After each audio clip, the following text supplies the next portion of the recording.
Hey guys, welcome back to the channel and welcome to the Oh So Inspired September hop on my channel anyway.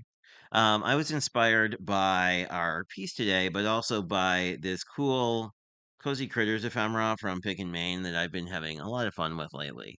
So that is coming here as well. Now, the Oh So Inspired hop is a monthly hop that is run by Call Me Crafty Al.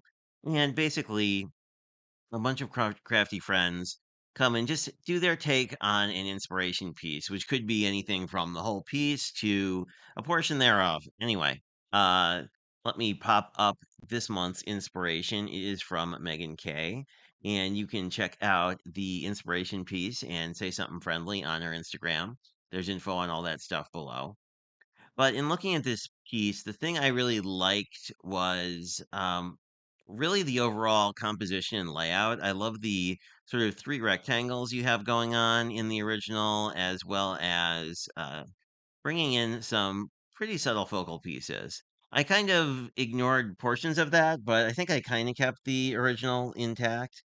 I pulled some coordinating papers that are from the associated paper that comes with the ephemera. Well, it doesn't come with it, but you know what I mean. The one that is made to coordinate with it. And because there's this huge ephemera piece, as you can see on my map, it's almost the entire card width. We're gonna basically omit the sentiment rectangle, but everything else we're kind of gonna follow the sketch because I really like this particular sketch. So I'm going to start with an A2 card base, and this is in the color Pecan Pie from Stampin' Up, although I think any warm brown would really work here. What I was really going for is I wanted the card to feel a lot more orange-brown fall as opposed to the other striped pattern that I pulled in, which is actually, whoops, let's get this level, or at least mostly level. It's this pattern is the back of this wooden pattern that we're using as the primary mat. So anyway, that's where that came from. Just my desire to use the same piece of pattern paper. I forget if I mentioned it already, but this is a collaboration. So if you go down to the description box, you can see info from all the team on everybody, all the things everybody made. So I would encourage you to check that out, say something nice, and just enjoy all the talent really, because I always enjoy seeing what other people do. Because I would say generally my riffs are fairly close to the original, but some people and I may have done this on a couple occasions, but sometimes really it's just people will just take a single element and run with that. And those are always kind of my most interesting cards to me because it's sort of like, huh, I would have never think to take a very specific element and run with it. But really the fun thing about the card community is there's just a lot of talent, so it's really interesting to see what people do. So basically, we're going to follow the sketch with this brighter pattern, and then this piece is going to go over here, and then we're going to just put, we may pop this, I kind of want to pop this up a little bit to make this not a totally flat card, but we're going to put this here. I like it when it sort of covers this corner a little bit, I think, but doesn't fully cover the edge. Like we could push this all the way to the edge, but I don't really like that as much. So I think about here is where I want. And we'll decide if we want to pop this up. I could see popping this up or not. Both I think would work well here. And maybe an embellishment here would be nice. Something fall. The original sketch is not embellished, I don't think specifically, unless you count the bead as embellishment, which I probably would. But I really like in the original, I was also drawn really to the clean color palette because it's basically black, white, and yellow. Our color palette is slightly less simplified, but it is mostly orange and brown, so that's kind of how I decided to use that particular element in my card.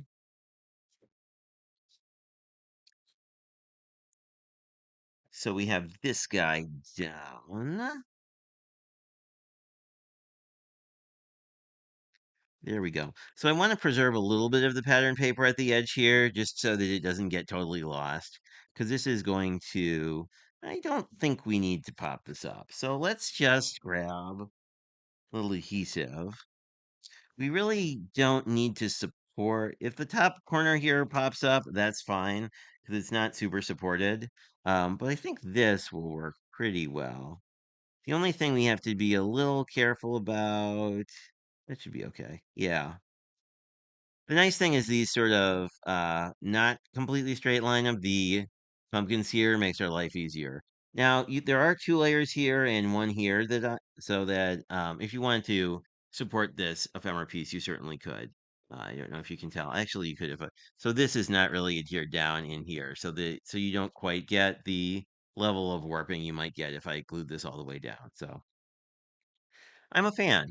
But what I was thinking is that gold would be a really good ad here because gold to me is more in keeping with the browns. So I'm going to grab these honeybee embellishments because I've been wanting to use them for a while because they're really pretty neat, except for the ones I just knocked all over the place. Oops. Let's put that back where it should go. Anyway, but they've got this really, I don't know if it reads on camera, but they've got actual light glitter in them, which I think is pretty sweet. So we're just going to do a couple down the side. I'm grabbing the large ones because I think it sort of fits this particular composition better. But, certainly you do you if you are replicating this card. I always love it when people try out my projects, but I especially love it when they change a couple things and really make them their own. Just gonna use my fingernail here, hopefully, just to move these over a little bit. Well, that one didn't really want to move around. But that's pretty much in line anyway. So that is my card. And what we might do one last thing before we go. I was thinking, let's just get a little glue off of there. But we've got some really cute additional ephemera pieces. So I was thinking that it would be kind of nice to put a leaf or an acorn or a pumpkin or something here. And so I'm really thinking this acorn would be a great way to pull that like brown and the ephemera into the inside. So I think I will glue that down. Oops. And you can see, like, I've made at least a half a dozen cards, and there's still tons of ephemera.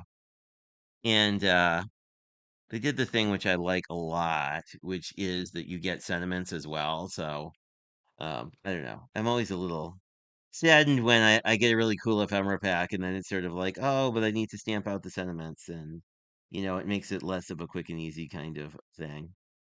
Which is why I originally started card making almost entirely with ephemera, just because I really liked how nice it was to be able to sit down and make a card in 5 minutes. And this card took a little bit more than 5 minutes, but not by much. Let's just get the extra bits off. So that's our inside. We could, of course, put any sentiment we want, which I tend to leave these blank because then you can always do like an inside sentiment that's more specific to whatever you happen to be celebrating at that particular point. Anyway, here's my also inspired card for September. Feel free to check out my Instagram. I almost always post a more high res picture because I know that sometimes the video doesn't do things quite the justice that other mediums do. And definitely check out Megan Kay and her very awesome inspiration piece, and check out all the other also inspired folks. So until next month, it is great talking to you, and I hope you have a fantastic rest of your day.